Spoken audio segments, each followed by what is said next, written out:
इस वीडियो में हम लोग सेंसरी प्रोसेसिंग फंक्शन क्या होता है और उसमें किसी भी तरह का डिस्टरबेंस हो, डिले हो, रिस्पॉन्स में डिले हो तो कैसे वो सेंसरी प्रोसेसिंग डिसऑर्डर हो जाता है उसके बारे में चर्चा करेंगे।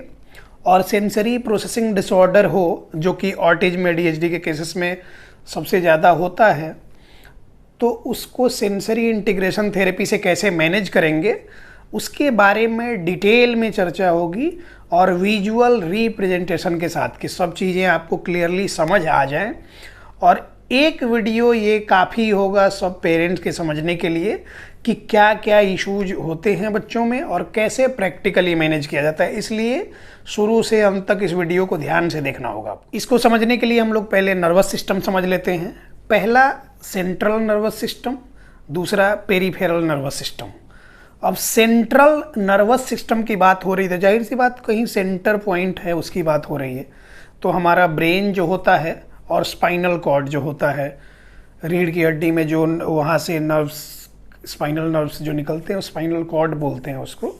तो ये सेंट्रल नर्वस सिस्टम में आता है। और पूरे बॉडी का सारा पार्ट समझ लीजिए कि पेरिफेरल नर्वस सिस्टम।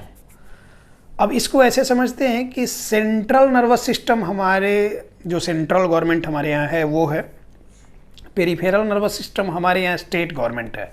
जैसे हम बिहार से हैं तो बिहार को मान लेते हैं पेरिफेरल नर्वस सिस्टम।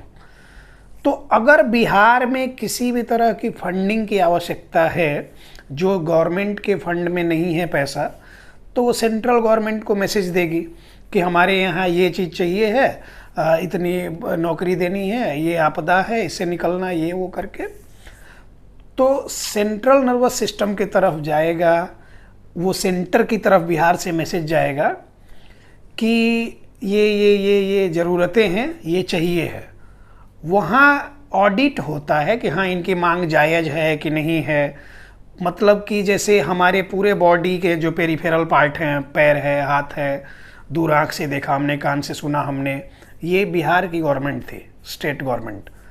देख के, फील करके, टच से जैसे भी पता चला, ब्रेन को मैसेज दिया गया, ठीक उसी तरह जैसे उधर दिया गया। वहाँ जाके प्रोसेसिंग होता है ब्रेन में, उसी तरह से जैसे उधर ऑडिट हो रहा था। और प्रोसेसिंग जो होती है तो पर्टिकुलर एरिया में जाके होती है। अब जैसे मान लिया कि यहाँ नौकरी के नाम पे कि शिक्षा के ये पे देना है, नौकरी देना है, शिक्षक लोगों को वेतन देना है, हमारे पास पैसा नहीं है, तो उसका डिपार्टमेंट वहाँ अलग होगा गवर्नमेंट के पास। उसी तरह से विजुअल स्टिमुलस अगर कुछ हमने पेरीफेरी से लिया तो ब्रेन की तरफ गया, तो विजुअल हमारे जो ब्रेन में विजुअल एरिया है वहाँ जाके ऑडिट होगा, मतलब प्रोसेस होगा। और तब लगेगा कि जेन्युइन बात है तो उसका रिस्पॉन्स भी आएगा, जैसे सेंट्रल गवर्नमेंट से वैसे ही हमारे ब्रेन से, और तब हम उसका रिस्पॉन्स देंगे। उसी तरह से उधर से रिस्पॉन्स आएगा। तो ये जो बिहार से दिल्ली भेजा गया वो था एफेरेंट स्टिमुलस। एफेरेंट मतलब कि क्या, पेरीफेरी से सेंटर की तरफ। मतलब यहाँ पे आंख बंद है और यहाँ हम चींटी काट रहे हैं, ठीक है, तो ये टेक्टाइल सेंस हुआ ना। तो यहाँ से ये ब्रेन में गया और ये एफेरेंट स्टिमुलस था, ये पेरीफेरी से ब्रेन की तरफ गया। उसी तरह बिहार से दिल्ली की तरफ गया जो मैसेज, वहाँ जाके वो ऑडिट हुआ, यहाँ आके ये प्रोसेस हुआ टेक्टाइल एरिया में। और प्रोसेस हुआ तो लगा कि अच्छा अपने हाथ से काट रहा है, तो मतलब कि डरने की बात नहीं है। अब आंख बंद होता, थोड़े से जगह होते और कोई कीड़ा काट रहा होता, सांप काट लेता, कुछ भी, बिच्छू काट लेता, तब होता कि नहीं, तब होता नहीं कि तुरंत ही हड़बड़ा के उठा कि क्या काटा। तो जैसा स्टिमुलस वैसा रिस्पॉन्स, वैसा रिएक्शन। तो जो इधर से गया एफेरेंट था, उधर से वापस आया इफेरेंट था। तो ये ही स्टिमुलस एफेरेंट और इफेरेंट, ये हमारे नर्व्स का काम होता है कि इधर से सेंसरी इम्पल्स ब्रेन की तरफ ले गया, मोटर इम्पल्स लेके आया, और वही सेंसरी इम्पल्स जो सेंसरी स्टिमुलस ब्रेन की तरफ गया और तुरंत प्रोसेस होके आ गया, तो हम तुरंत रिस्पॉन्स कर दिए। तो ये नॉर्मल सेंसरी प्रोसेसिंग फंक्शन है। और उसी में डिले होने लग गया रिस्पॉन्स में, तो फिर वो क्या होता है कि सेंसरी प्रोसेसिंग डिसऑर्डर है। और अब जैसे हमने कहा कि कुछ कुछ घाल मेल अगर लगा कि किसी स्टेट गवर्नमेंट ने मांगा कि हमको इस डिपार्टमेंट के लिए इतना पैसा चाहिए, वहाँ गया, वहाँ पे वो ऑडिट कर रहा, वो सारा रिसर्च कर रहा कि हाँ जेन्युइन बात है कि नहीं है, कुछ घाल मेल लगा तो रोक दिया। कई बार क्या होता है कि विपक्ष की सरकारें रहती हैं तो जानबूझ के परेशान करने के लिए भी रोक दिया जाता है, तो वहाँ कुछ तो प्रॉब्लम है, कॉन्फ्लिक्ट तो हो ही जाता है ना बाद में। ठीक इसी तरह यहाँ भी कुछ ना कुछ अगर गड़बड़ है, डिलेड रिस्पॉन्स आ रहा है, मतलब प्रॉब्लम है, इसको सुधारने की ज़रूरत है, तो उसमें या तो बातचीत से, यहाँ इसकी सेंसरी इंटीग्रेशन थेरेपी से। तो आई थिंक आपको अब क्लियर समझ में आ गया होगा सेंसरी प्रोसेसिंग डिसऑर्डर क्या होता है, कैसे कैसे ये काम करता है। अब इसको कैसे मैनेज करते हैं उस पर डिटेल में चर्चा करते हैं। सेंसरी प्रोसेसिंग फंक्शन में इन्वॉल्व होते हैं हमारे 5 स्पेशल सेंस ऑर्गन्स। क्या हैं वो? आँख, नाक, कान, जीभ और स्किन। ये स्पेशल सेंस ऑर्गन्स हैं, मतलब ज्ञानेंद्रियां बोलते हैं, हिंदी वाले लोग समझ लें। स्पेशल सेंस ऑर्गन्स के अलावा भी वो बहुत सारे ऑर्गन्स हैं ना बॉडी में, सेंस ऑर्गन्स।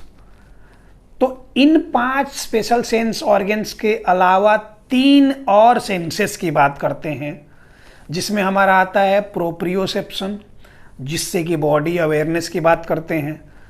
दूसरा हमारा होता है interoception, inner feelings, inner comfort, discomfort जो भी होता है वो हम फील करते हैं, वो इंटेरोसेप्शन होता है। तीसरा आता है हमारा वेस्टिबुलेशन या वेस्टिबुलर सिस्टम, जो balancing and coordination, neuromuscular coordination, ये सारी चीज़ों के लिए रिस्पॉन्सिबल होता है। तो 5 तो स्पेशल सेंस ऑर्गन्स थे और 3 ये सेंसेस हो गए। ये 8 सेंसेस ही कंप्लीट करते हैं हमारा सेंसरी प्रोसेसिंग फंक्शन, और इनमें ही कोई डिले हुआ तो वो होता है सेंसरी प्रोसेसिंग डिसऑर्डर, जो कि ऑटिज्म, ADHD के केसेस में, न्यूरो डेवलपमेंटल डिसऑर्डर में कॉमनली मिलता है। और इसको ही मैनेज करना हमारा sensory integration therapy, neuro development therapy, child rehabilitation, या फिर जो भी आप नाम दें, इनको इंटैक्ट कर लिया इनका फंक्शन हमने तो बच्चा ठीक मेन स्ट्रीम से जुड़ गया। इसमें ही सारे लोग कंफ्यूज्ड हैं, इधर उधर भागते रहते हैं और फिर कुछ नहीं हो पाता तो निराशा हाथ आती है। तो कैसे अब इसको मैनेज करें, इसको समझें। आँख, नाक, कान, जीभ, त्वचा, ये 5 स्पेशल सेंस ऑर्गन्स थे।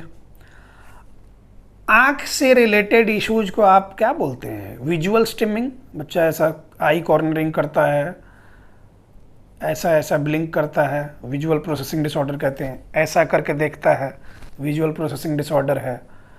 यहाँ ऐसा करके देखता है, ये विजुअल स्टिमिंग कहते हैं। आँख से रिलेटेड इशू तो ये हो गया। नाक से रिलेटेड इशू ऑल्फैक्टरी स्टिमिंग कहते हैं। हर चीज़ को लेकर, जैसे सैनिटाइजर मिला, सूंघेगा। कोई कपड़ा नया आया, उसमें एक महक होती है ना, उसको लेकर सूंघेगा। कुछ भी उसको मिले, उसको सूंघना ही सूंघना है। ऑल्फैक्टरी इश्यूज होते हैं ये। नाक से रिलेटेड हो गया, आँख नाक हो गया। कान से रिलेटेड इश्यूज, लाउड साउंड बजी या कुकर का साउंड आया, मिक्सर ग्राइंडर, कान बंद कर लिया। बच्चे के रोने की आवाज़ आई, कान बंद कर लिया। ऑडिटरी स्टिमिंग इससे रिलेटेड हो गया। उसके बाद से आता है हमारा जीभ की बात करें, ओरल स्टिमिंग, अलग अलग चीज़, नॉन एडिबल आइटम्स को लेके मुंह में डालना, चबाना, जीभ से हर चीज़ को लिक करते रहना, ये सारा ओरल स्टिमिंग में आता है। और स्किन से रिलेटेड जो भी ये होता है, tactile seeking nature, tactile avoiding nature, ये सारी चीज़ें स्किन से रिलेटेड होती हैं। तो ये 5 जो स्पेशल सेंस ऑर्गन्स हैं, इनसे रिलेटेड स्टिमिंग के इश्यूज तो हमने बता दिए। उसी तरह से वेस्टिबुलर स्टिमिंग भी आता है। लैक ऑफ बॉडी अवेयरनेस जो होती है, वो प्रोप्रियोसेप्शन की कमी होती है, प्रॉपर स्टिमुलेट नहीं किया।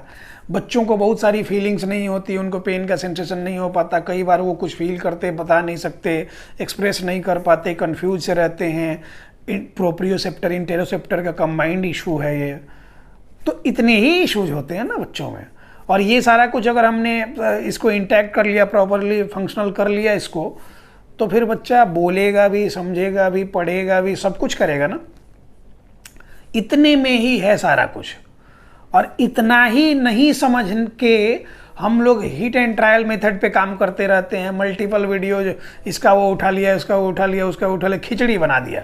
कोई भी स्पेसिफिक डिश बना सकते थे, हमको खिचड़ी बना दिया, सबको मिला दिया ये में। और इसी की वजह से 90-95% लोग परेशान हैं, इधर उधर भागते रहते हैं, रोते रहते हैं, समझना नहीं चाहते। समझ जाएंगे तो आसान है, नहीं समझते हैं, यही प्रॉब्लम है। अब सेंसरी इंटीग्रेशन थेरेपी पे बात कर लेते हैं। इंटीग्रेशन मैक्सिमम लोगों ने समझ रखा होगा या सुन रखा होगा। मैथमेटिक्स में, वो फिजिक्स में, ये सारे सवाल हल करने में इंटीग्रेशन का यूज हम लोग करते थे। इतना मतलब उसका होता है कि सारे ऑब्जर्वेशंस जो होते हैं उनका सम निकाल के जो रिजल्टेंट हमारे पास आए वो इंटीग्रेशन होता है। हमको इतना ही समझना है, सेंसरी इंटीग्रेशन में इतना ही समझना है कि जो भी हमारे सेंसेस हैं वो सब तरह से इंटीग्रेट होके और जो उस टाइम में स्टिमुलस आया उसको प्रॉपरली प्रोसेस करके क्विक रिप्लाई कर दें, तो ये है सेंसरी इंटीग्रेशन। जैसे कि हम मार्केट जा रहे हैं और पीछे से किसी ने आवाज़ लगाया, मेरा नाम लिया, सुनते ही फ्रैक्शन ऑफ सेकेंड्स में हम घूम के देखेंगे कि है कौन, और सुना तो ऑडिटरी रिस्पॉन्स था, वो स्टिमुलस था, ऑडिटरी स्टिमुलस था सॉरी, और घूम के देखा तो उसका मोटर रिस्पॉन्स विजुअली हमने देख लिया। देखा कि हाँ कोई जान पहचान का है तो हाय हेलो हुआ, नहीं जान पहचान के अपने रास्ते चलेगा। तो ये क्विक रिस्पॉन्स बच्चे में नहीं आता, तो ऑडिटरी प्रोसेसिंग डिसऑर्डर इसको बोलते हैं। इसी तरह मल्टीपल इश्यूज होते हैं। तो हमने सेंसरी इंटीग्रेशन को कई बार सिनेमा के माध्यम से समझाया है कि आप सिनेमा हॉल में फिल्म देखने जाइए, तो कितना बढ़िया एक्सपीरियंस होता है उसका। बड़े स्क्रीन पे देखते हैं, विजुअल रिस्पॉन्स इतना अच्छा आता है, विजुअली सेटिस्फाइड होते हैं। डॉल्बी 7.1 का साउंड होता है, ऑडिटरी रिस्पॉन्स और ऑडिटरी सेटिस्फैक्शन मिलता है, वो एक्सपीरियंस गजब का होता है। जब हीरो दहाड़ के डायलॉग बोलता है तो मज़ा आता है। तो विजुअल ऑडिटरी हो गया। वहाँ पे एक एरोमा है, एक खुशबू है, कुछ तो वहाँ स्प्रे किया गया है जो बड़ा अच्छा सा लगता है, सूदिंग सा लगता है, प्लीजेंट सा लगता है, ऑल्फैक्टरी सेटिस्फैक्शन मिला। आप नाचोज, पॉपकॉर्न और क्या क्या जो भी आप मोमोज, पिज्ज़ा जो भी वहाँ लेके खा रहे हैं, तो आपका क्या हुआ कि ओरल सेटिस्फैक्शन, आपके टंग और गस्टेटरी सेटिस्फैक्शन आपको मिला। सेंट्रलाइज CAC है, एक ही जगह पर ज़्यादा नहीं मारती, वो पूरे में फैली हुई, वो टेक्टाइल एक तरह का एक्सपीरियंस अच्छा मिला।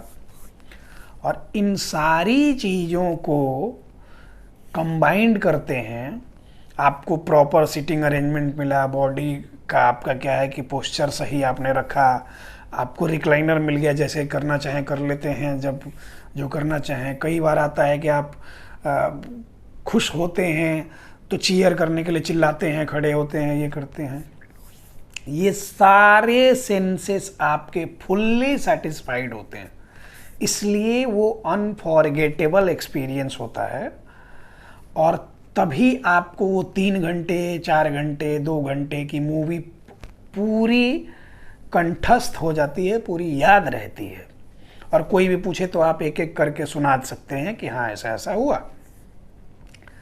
इन सारी बातों में एक बात आपने नोटिस किया, ये सब क्यों हुआ? ये तो सारे सेंसेस सेटिस्फाइड हुए, अच्छी बात है, लेकिन हमारा कंसंट्रेशन था जो काम हो रहा है उस पे। हम फोन में नहीं लगे थे, हमको ये चिंता नहीं जता रही थी कि घर पे हम AC ऑन करके आए हैं, फ्रिज में कुछ ऐसा रख के आए हैं, चूल्हे पे चाय चढ़ा के आए हैं, ऐसा कुछ भी नहीं था दिमाग में। दिमाग को स्थिर करके हमने फोकस किया हुआ था सिर्फ उस टारगेट पे। सेंसरी इंटीग्रेशन थेरेपी में यही होना चाहिए कि जब बच्चे की आप थेरेपी कर रहे हैं तो फुल आई कांटेक्ट थेरेपी, जो सामने थेरेपी करा रहा उस पे हो और पूरा इन्वॉल्वमेंट थेरेपी में हो, तो सारे सेंसेस फुल्ली सेटिस्फाइड हो सकते हैं, वो पूरी तरह से स्टिमुलेट हो सकते हैं। और ये नहीं कि जो करा रहा है उसका ही दिमाग कहीं और नाच रहा है और बच्चा कहीं और देख रहा है, उससे फॉर्मेलिटी कराया जा रहा है। जैसे सिनेमा हॉल में बहुत सारे लोगों को देखते हैं कि बढ़िया सीन चल रहा है, आप पूरी तरह से उसमें डूबे हुए हैं, किसी का फ़ोन बजने लगा, उठा के वो बता भी रहा है कि चाबी जो है वो बेड पे रखा है, बेड के नीचे रखा है, वो भी बेड जो है वो मेरे बेडरूम नहीं फलां के बेडरूम में है। तो उसने वो सीन मिस कर दिया। उसी तरह अगर आपने बच्चे पे ध्यान न दे के आप इधर उधर लगे हैं, कुछ कैसे भी फॉर्मेलिटी कराए जा रहे हैं, जो कि मैक्सिमम थेरेपी सेंटर्स में होता है और मैक्सिमम पेरेंट्स भी करते हैं, क्योंकि बिग बॉस में क्या चल रहा है उनको जानना है। तो पहले तो कंसंट्रेशन ही नहीं हुआ यहाँ डेवलप, फुल्ली कंसंट्रेट नहीं होगा बच्चा जब एक्टिविटी पे, तो आप क्या करेंगे उसे। सेंसरी इंटीग्रेशन थेरेपी उसकी हो रही है, सिर्फ लिखित और उसको सिर्फ वर्बली बोल देने या फॉर्मेलिटी कर देने से थेरेपी नहीं होती है। इसके लिए पूरी तरह से लगना पड़ता है उसमें, और जब लग जाते हैं तो उसका रिजल्ट आपको दिखने लग जाता है।